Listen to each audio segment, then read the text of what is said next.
for it all, live from our Hudson Square studio. Did that catch you off guard, Perk? You're feeling it a little bit. You're feeling a little bit. Almost got the boost. We got some champions here. Kendrick Perkins, Amon Shumpert, Danny Green, the champion, the people's champ. You've been up from 8 a.m. get up all the way till SVP. I don't got the rings. Maureen would disagree. You're our champ here, Brian Windhorst. I'm Malika Andrews. Like Wendy, the basketball, it never stops. It feels like the champs, guys, they don't stop either. They're finally starting to look like the defending champions we've come to expect. The Thunder, they struck back last night. Maybe struck a little bit literally there. Mm-hmm. But the moment of the game, it came from Stephon Castle. Get that baby out the street. Hey, Sean, you want to see a dead body? Duncan all over Leave the cat. Isaiah Hartenstein.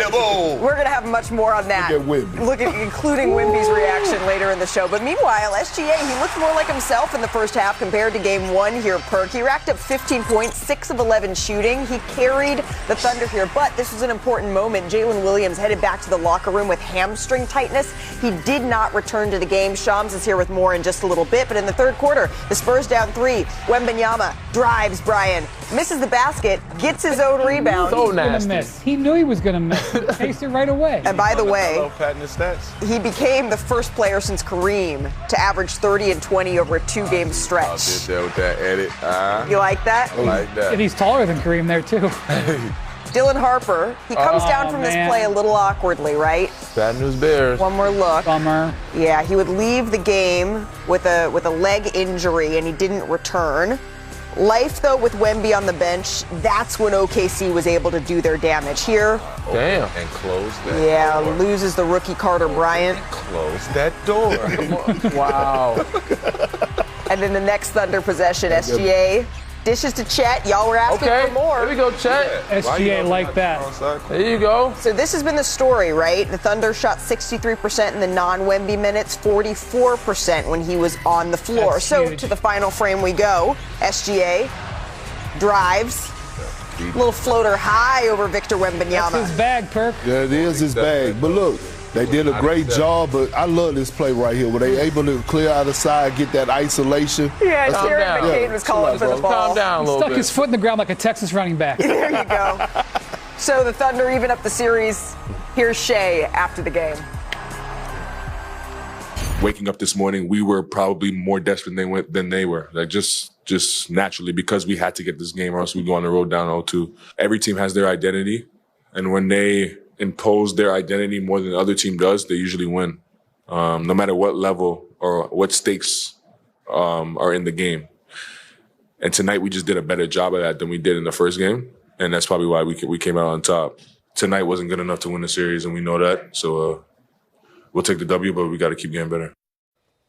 That's a pretty invigorated SGA. I agree. I don't typically hear him with that sort of authority right after games. There's a lot. Not typically playing against Wemby either. That may be true. There's a lot to dive into, Perk, I think, from this game. What do you say we start here with SGA? Yeah, so they've double-teamed him 53 times in 2 games. So he knows it's coming every possession. And he was like a pitcher who was changing speeds. He was moving at different speeds. He was moving where he was going. He wanted to be unpredictable, so they couldn't get into a settled role where they were double-teaming him, and that created lanes. He approached this game like somebody who didn't want to be double-teamed. I felt in game 1, he allowed the double-team to come. He's like, I'll just pass out of it. This one, he was like, I'm going to be the aggressor first. Yeah, I thought that he did an incredible job. He must have just lived in the room watching film. I don't even think he went to the gym to get ready for game 2. I think it was all about watching film, learning how to pick his spots and say, these are the spots I need to get to. I think there was a conscious conversation that happened with Isaiah Hartenstein to say, hey, keep him engaged so I know where he at. I just need to know where he is so I can get to my spots. If you notice, game 1, they had a lot of times they put on the brakes just because they're looking for Wemby. They don't even know where he at. They're just looking for him and looking over their shoulder. Everything became decisive as soon as SGA got No, you're right. And look, he's gonna have to continue to be great in this series. Like SGA, 25 or less, they're gonna lose the game. Yeah. If he scored 25 or less points, they're gonna lose the game.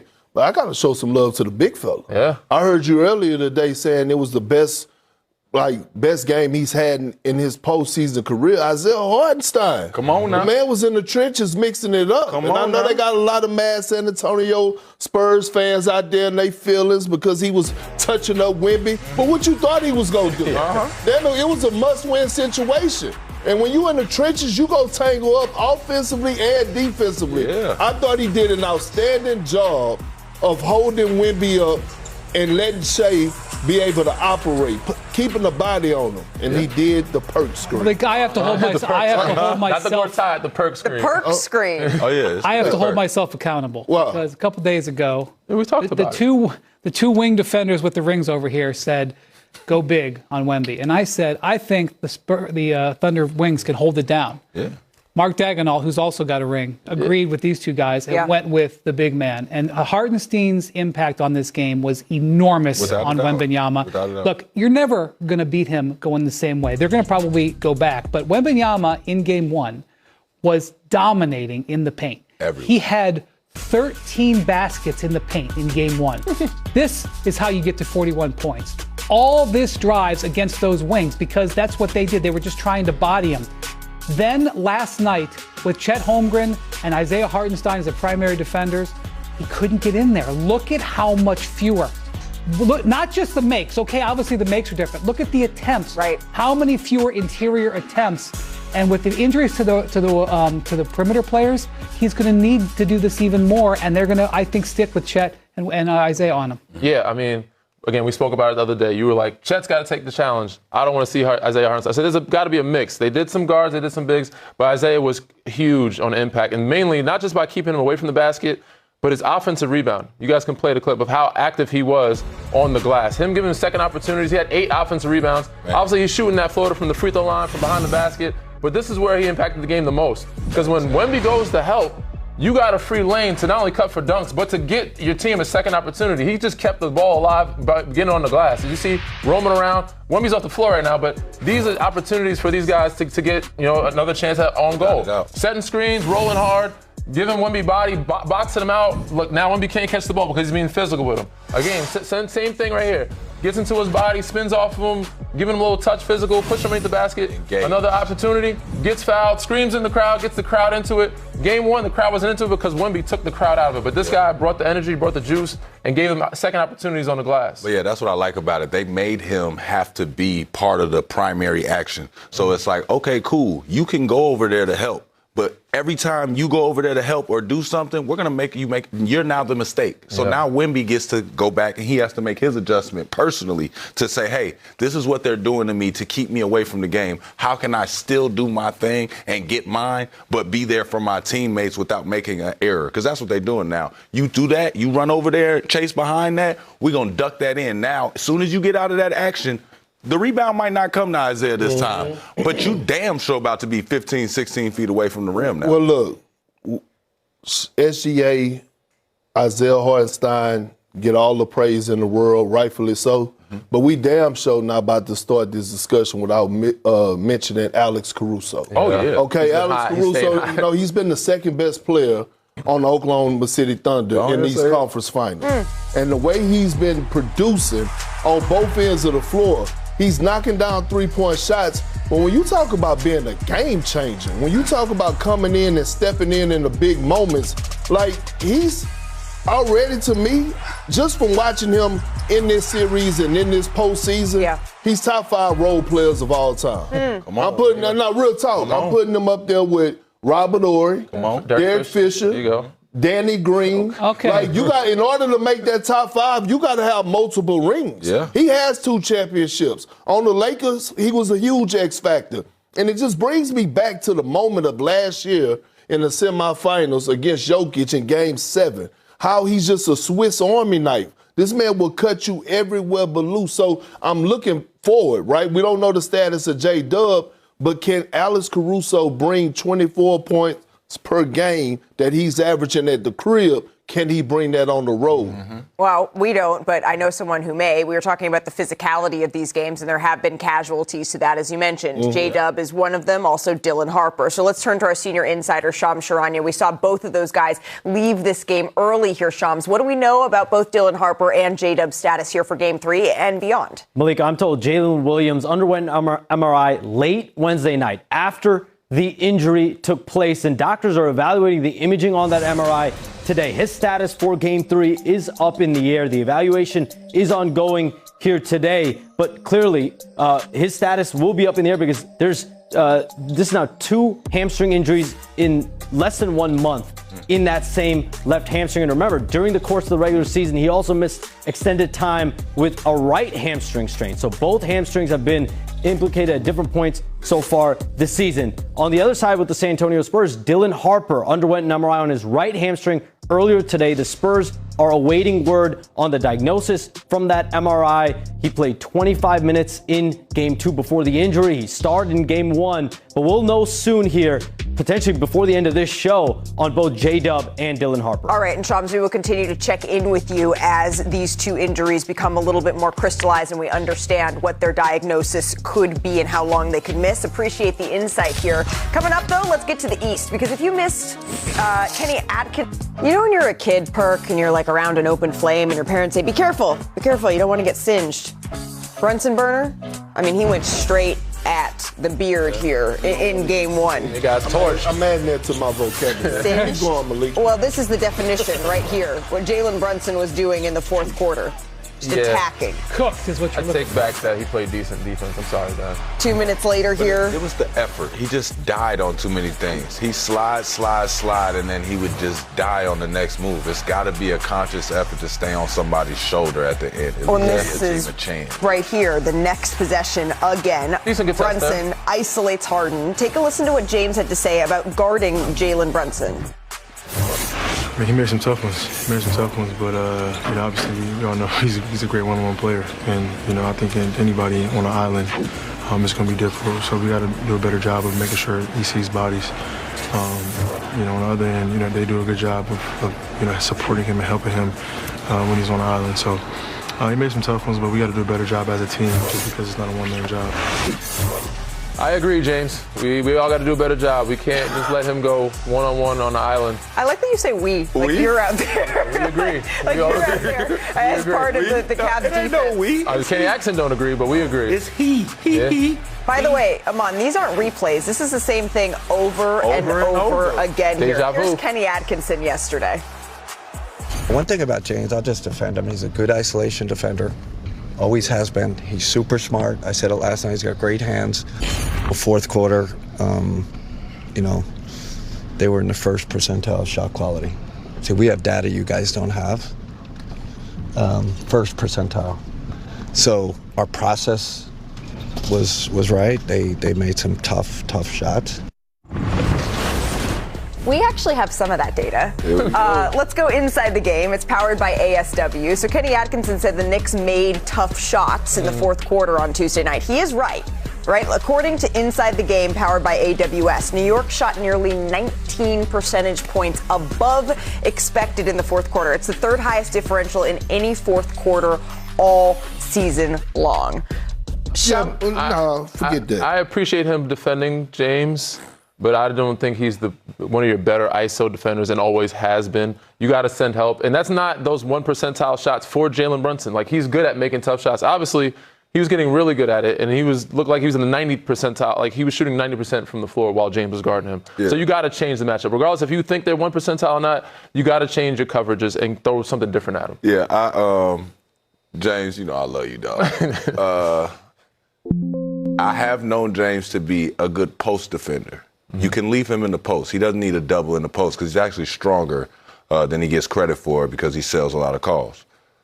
But isolation, it's not that he can't move, it's that he don't really have a plan. He's letting Jalen Brunson dictate the dance. You can't do that. You have to take something away. You have to live and die with something. And right now, Jalen Brunson can go whichever way he wants. There's no way he gets to drive with his right hand and end up on the left side. That means he blew by you completely. You know what I'm saying? Like, if I'm driving past you on this side, How do I end up over there? That means there's no effort, minimal effort. You got to be on the right side of him. I know you had 5 fouls, but I don't think they wanted you to foul or come out the game. I think they wanted you to stay in the game.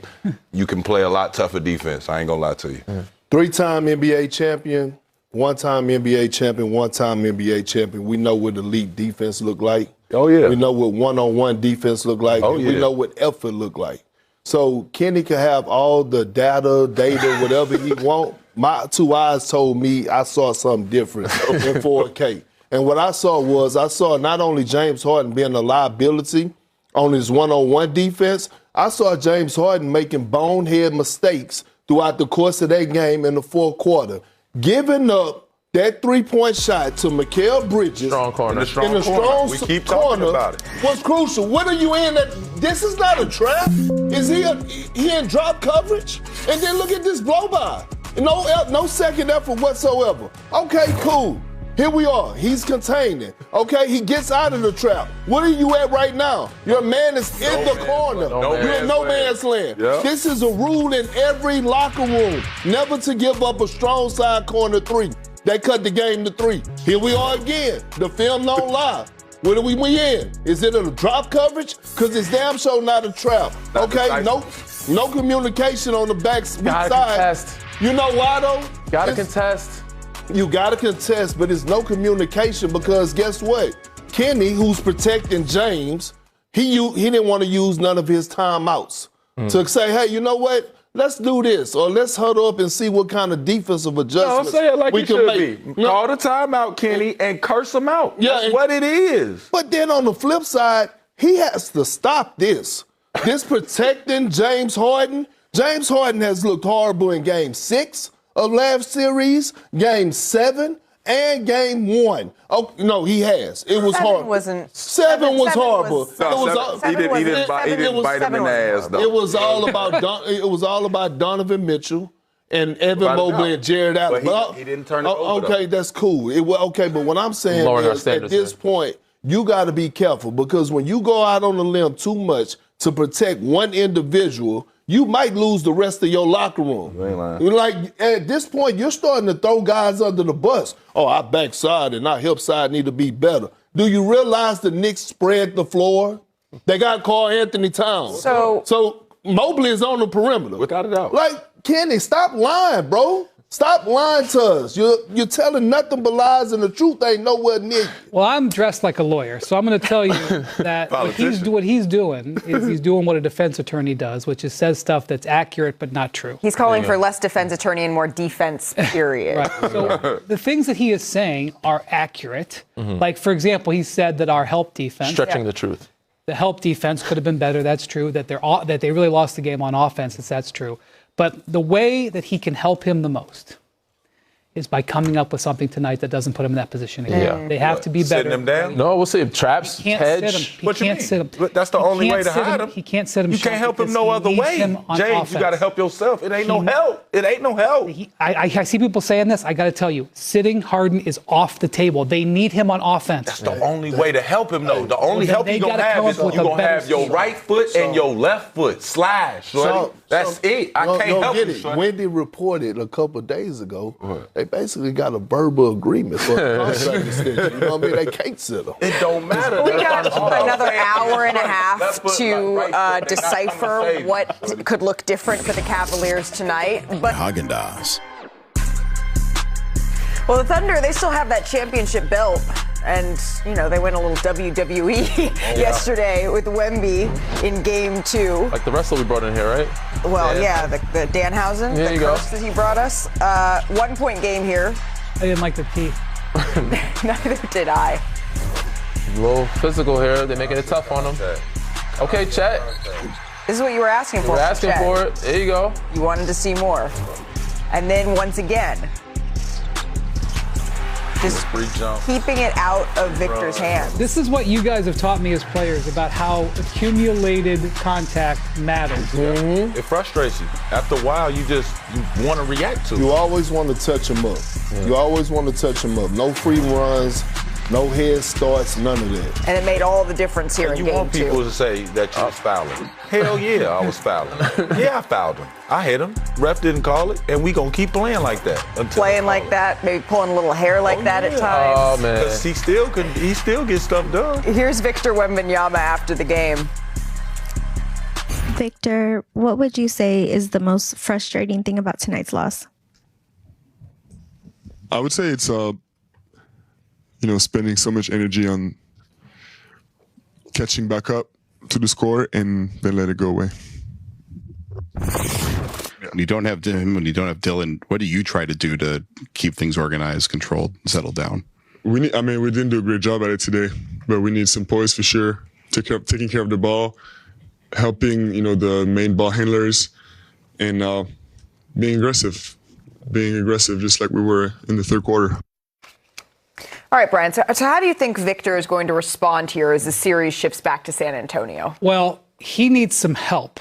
He needs some help to get these guys off of him. Yeah. Somebody's got to come in there, because I appreciated that the Spurs did not complain about officiating last night. Because games of Thunder have played like this, where Shea's at one end getting free throws, and at the other end, they're playing a different game. We've seen a procession of coaches and players come through that interview room and complain about it. I appreciate that the Spurs didn't complain about it. However, they probably should have. Yeah. Because if the Thunder are allowed to play Victor like this, it's going to benefit the Thunder. So while he doesn't have to say it to the officials, he needs somebody else to come in and clean those guys off. He said it. He said it to the officials already. He threw an elbow against the Minnesota Timberwolves that let everybody know, you clean it up or I'll clean it up. So I expect when they go for game 3 for Victor Wembanyama to get what he wants as far as getting to the free throw line if they're going to continue to play like this. I just think he's going to make sure to say, hey, I'm watching film. I see what y'all did. This is how I'm going to attack. I'm going to come out aggressive. So the ref will have a chance to blow the whistle. If they don't blow the whistle, this is why big men do big men stuff. That's big man stuff. Get out the way. It is. It is. And look, just because they didn't say anything out loud doesn't mean they're not doing things. Definitely sent the tape tape in. Yeah. Tape was sent in during the game. So I expect a whole different type of officiating come game 3 in Wemby's favor. Not saying that he didn't deserve it, but they're going to keep a close eye on it. Not unless they do like me and Zach Randolph did in the playoffs and met with the refs and say, hey, let us play. You know what I mean? We don't want these calls, but. That was another era. But Perk, this is the way you played. It is. You played this way, going to multiple finals. No, I did. But that's why he's allowed to play that way. If you have a consistent rapport of playing like this, they ain't gonna bother you. They ain't gonna bother you. OKC. But what I will say is, Wemby reminds me of a lot of guys when we grew up. You got in a fight with somebody and you took a L. Every single day you see that person, you go continue to fight them until you get your win. That's how Wemby mentality is. So make no mistake about it. When he get back to San Antonio for game 3, it's going to be hell and hot water for every single person on the Oklahoma City Thunder roster. But we got to give a lot of credit because he got to figure it out. Right? Like Isaiah Hartenstein, the physicality, and we know you could use. What's up, Malik? You said it earlier in our show that this was the Perk screen that Isaiah Hartenstein was setting. So I got a confession. Okay. Let me get my Usher bag real quick. I got a confession. KG actually started this screen with him and Rondo. I stole it from KG and brought it to Oklahoma City. You feel what I'm saying, so? And here it go right here. Yeah. It's just occupying Wemby where he doesn't have an opportunity to block shots. Look, creating driving gaps. Look, pushing them out. There it go again. Wemby don't have a chance to contest. And so, here we go, Salt. Back when you had the fro. Check out your boy Big Perk right here, Wendy. Look at me. Just beat your man. That's what he used to tell me. Beat your man. Worry about your man. I used to do it for Russell Westbrook as well. Here go the film right here again. Hold up screen. Oh, is that Bassey? What I'm saying, just get downhill. That was on Rudy, by the way. That was me tangling up with Big Rudy. Go another one. Hey. And you just get downhill. Right? So I think they found something there to eliminate Wemby from having a big defensive impact. Yeah. But then on the other side, you can run pin downs for Wemby.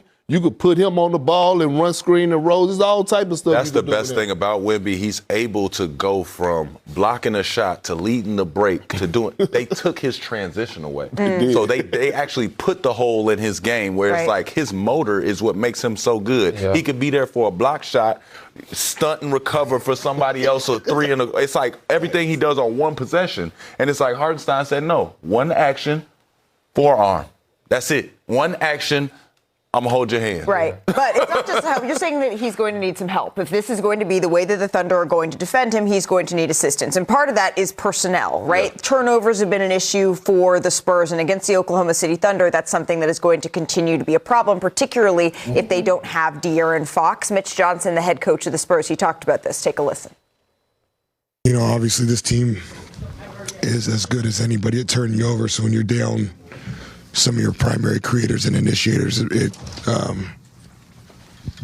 causes a little bit of an extra strain, whether that's who to play, what to run, et cetera, et cetera. And we'll just have to be sharper in that area because it's tough, fully loaded against these guys. So we obviously 27 points off turnovers is not a winning formula. Shams Charania is back with us now. Shams, what do we know about De'Aaron Fox's availability for Game 3? Look, De'Aaron Fox will be a game-time decision again in Game 3. It's a high right ankle sprain that Fox is dealing with. He suffered it during the Minnesota Timberwolves series. He actually played through the injury, and I'm told he aggravated it in that Game 6 against the Timberwolves. Dealt with some more swelling. He obviously missed Game 1, missed Game 2. So we'll see closer to Game 3 on whether he's going to be able to play. Anytime you hear high ankle sprain, though, Shams, that's something that oftentimes takes a little bit of time here. And without De'Aaron Fox, it's been Stephon Castle who's had the ball in his hands a lot. He's a young guard. He's turned the ball over quite a bit in these first 2 games, and he's going to be looking to clean that up here in Game 3. But he also gave us a gift in Game 2. Oh, yeah. He gave us the highlight of the night. A baptism. The highlight of the season, maybe. Highlight of the playoff history.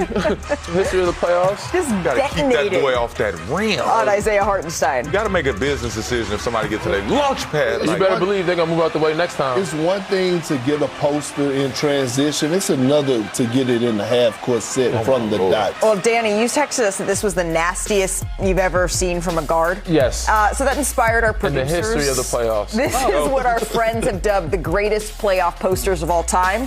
So let's just weigh in on how high Castle can climb on this list. Yes. All right, at number 10, how about rookie Jason Tatum? Okay. On LeBron. A little bumpy. A little bumpy. I had front row seats. Gave him a bump afterwards. Yeah, a little chest bump after. A little chest bump. The rookie not afraid of one of the greatest. So, do you think that Steph Castle was better than that dunk? No. Yeah. Absolutely.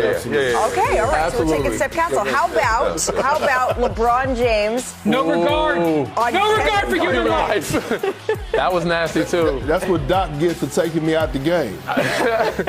So, Castle or LeBron on Garnett? Castle. I'm going Castle. Wow. Now, LeBron's moment was better. Now, wait a minute. This is a better moment. It's an iconic moment. Kevin Garnett, Hall of Fame. But that's another one. He got another one, though. How about which this one Bron got. We got Kobe on Steve Nash. On a little guy. It's nasty.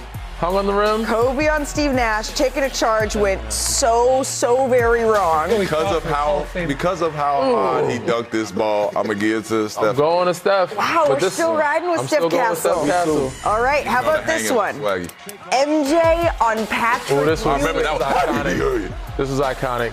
In the garden. Pat is upset. Though it was iconic, I realized after rewinding a lot. Yeah, now I want to hear Shump talking about his hero. Okay, Shump, where you got this or that? Listen up. Yeah, give me Steph Castle. Steph Castle. Okay. What? John Morant. This is the closest one. Oh, that's the closest one. On Malik Beasley in 2022. Yeah, that's the closest one. Yeah, that's great. That one is a tough 50-50. That's great. But because he's on a 7-footer and he jumped, I'm going with Steph Castle. Look how far away Ja got that one. That's full extension. Ja's got this, but Danny still said Steph And this Castle. is the one. That's the one that I said is this is neck and neck. No nasty. Birdman went to his neck. So you're saying that Steph Castle, or are you saying Paul George? I'm going with Steph Castle. I got playoff P on this. Okay. I remember this. I thought playoff P was a negative thing. That's a good Oh, it's a negative thing? It could be. However you want to proceed. All right, how about Baron Davis? This is a moment. About this. This was a moment. Jersey out. How Take could it out you of the forget about shorts. this? This defined God. a legend, a generation Somebody of Bay call Area timeout. fans. Which one you taking? I'm going Steph. I think BD's moment was bigger. It was a better moment at home. He had the crowd with him. Yeah. But the dunk itself, Steph is they called a foul. All right. The dunk itself. May I offer you T-Mac? Oh yeah, this is nasty. Baseline. Nah, that won't be enough. It was Sean Bradley. Won't be enough. 7'6" Sean Bradley. Yeah, because he didn't jump. Yeah. He didn't allow him to get up. Just pause that, like right in the middle. Body to body. Just pause it. He didn't jump. We going by. All right. Castle. How about Lister the Blister? Oh yeah, This one was pretty Come good. get this. Cufflink. Come get the cufflink. Come get it. That's nasty. Cufflinks. Oh my Lord, and pointed at you. Yeah, home run swing. But it wasn't that. Yeah, you get kicked out the league if you They point had at somebody more now. swag after, a little more I animation only got after. one more to offer you to see if head you is still above the think rim. that Castle sits above the rest. Scottie Pippen on Come Pat on. Ball. Oh yeah, here we go. Come here, Pat. I'll give you this one. I'll give you this one. And then he Scotty tells Spike to P. shut up. And he said we want a box. Yeah. Sit your ass Hey, down. Danny, I remember if you take that one over, if you take, I'm got Steph. man, you tripping. I got Steph. Tripping. Everything about you, I shorty. see. What, How great that dunk the was. dunk itself is better. Those are better moments. Shorty, that's PU though. He's 6'4". He caught When it we back. come back, we're joined by a very Punch special the rim. guest here on NBA Today. Price. By a regular of Celebrity Row, star of Curb Your Enthusiasm, Susie Essman. Thank you so much for spending some happy to time be with here. us. It's a We good- are so happy time to be a have Knicks you here fan. on NBA I want to tell Today. you, Malika geeked out. I did, And for sure. Susie I did came geek to out. the green room. There's very Right in few. the She was episode mode. very excited. The one episode? Anytime you go into that When mode? you go into episode mode, you know you are a true fan, and that is what you have with the New York. How long have you been going to Knicks games? Oh, God. I became a Knicks fan in 1971. 1971 is when I first got into basketball. Yeah. I grew up in Mount Vernon, and we had the number one team in the state that year in 1971. And my boyfriend was very into basketball. So, you know, it's like 15, whatever, however old I was. So I'm giving away my age. So I got into basketball, and they were great in those years. Yeah. In the early 70s. 73, we won the championship. Haven't since then until 2026. And we'll see. All right. Now, speaking it into existence in 2026, you've gone to a whole lot of Knicks games in those, I'm not going to say how many years that it's been. Is there somebody that you think, I mean, when you think of the Celebrity Row at Knicks games, that you think is the biggest, the best? Who stands out to you when you think of In Celebrity Row? Yeah. Well, Spike. I would have to say Spike. Of course. Because Spike actually, you know, even pays for his seats. You know what I mean? That's how. That's real and he's there through thick and thin. I mean, you know, I'm not dissing Ben and Tracy, but I think Spike is, and he's always outfitted. He's always beautifully outfitted, Spike, in like, you know, the orange and blue and every. I want to know where he gets his outfits. I think that's called custom. It's jump. custom, I think that rings of a little bit of a custom outfit there, as he's saying hello to our crew. And you know, the other thing is, we're talking about, we had a lot of lean years. So when you're talking about thick through thin, there was a lot of thin. I will say this.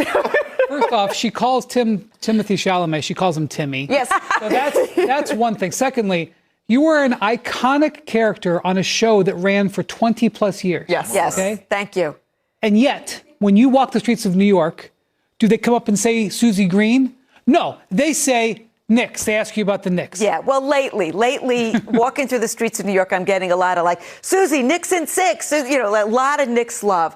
Because everybody's so excited we haven't been this close. Well, we were this close last year. But it wasn't the same kind of vibe last year as it has been this year. So everybody's so excited. This is a sports town. Yes. This is a basketball town. And, you know, I don't know that there's any other arena that is smack dab in the middle of the city like MSG is. There are many, the but that's okay. There are many, but none of them are quite like him. None of them are quite like this. Like Madison Square Well, Garden. and Shump, you know this close up. I mean, the fans and the energy in Madison Square Garden, it's pretty unmatched. It's a little different, man. I'm, again, born in 90. I'm a Chicago guy. I didn't inherit the story until I became part of the team. And when you do hear it, though, especially in the playoffs, it's like, I can hear we haven't won since 1973. Yeah. Like, you can hear it in the scream. You can see it in people jumping up and down. People that are in full-blown suits, wore they real nice outfits. They are jumping up and down, hugging each other. They spilling beers. It's just all love right now for the energy in New York. But you guys are part of that community. There's this community, and we all see it. There's the community. The players all sit on the baseline. Yes. Yeah. Starks and Ewing, and sometimes Clyde Frazier comes. And then you are down the celebrity row with Stiller and Tracy Morgan. And sometimes with Larry David as well. We know your dynamic on the show on Curb Your Enthusiasm. What do you say to each other during Knicks games? We're talking about the game usually, or we're dishing, we're gossiping or something. But, it's so funny because I'll see Instagram posts of us at the game, and the comments are always like, I can't believe they're together. They hate each other. We don't hate each other in real life. It's called acting. Yeah. We're actually very good friends in real life. Let me ask you this. Do you refer to him in person as La? Yeah, I do. Okay. I do. Wait, we gotta hear it. We gotta hear it. What would you say? Say, hey, La. What do you mean? Is that what you say to him? Say, hey, Leah. Yeah, hey, La. Right. Hey, La. It tickles me so Look at her. much to hear Look it at in real life. But we'll text throughout games sometimes. Yeah. But Larry's a diehard Knicks fan. Yeah. Diehard sports fan, really. Yeah. We talk about sports a lot on set. Is what we talk about a lot. And Larry always thinks that he would be the best coach of anybody. Oh, does he now? He thinks he would be the best. I think we may have to see that. So, okay, you're predicting or hoping or speaking it into existence that you are going to see the Knicks win their first championship and make it to the finals for the first time in over 25 years, win their first championship since you were much younger. Can I give a caveat, Yes. Malenka? I just have to say, and it's Yiddish, but kinahara, which means evil eye in Yiddish. Yeah, it's like a knockwood. Okay. So if I'm going to say that, I have to say the kinahara. So with the knockwood, Shump and I were talking about this the other day. If the Knicks win that championship, will you, Susie, venture out onto 33rd, venture out onto 7th Ave, and the throngs of fans? Because Shump said he might. Shump said he might. I would go if he's next to me. I'll walk you through. All right, so I check it saw out. what happened to JR the other night. No, you got to go for the wide base. That's the problem. He ain't go for the wide base. You got to go wide base. You know what I mean? Like, I would have been security if I wasn't an athlete. The so thing is, and I'm little, I'm 5'2.5", but I have a big mouth. You got spunk. So people don't mess with me. There you go. There you go. See? Yeah, you got to have a face. You got to have a game Well, face. Susie, since we have you here, we thought we maybe would roll through some of the top plays we put together. These are the best moments that we have in Madison Square Garden history. Oh, wow. And we thought we would start with some top slamma-jamma. These are all in the playoffs. Michael Jordan. Excuse me, I got to go back up. I got to go. So we said top plays in the Garden. This doesn't necessarily just mean from the Knicks side of it. They say it's a basketball town. That's what we want to see. It's all town. All right. You remember this one, though. Hey, with the left.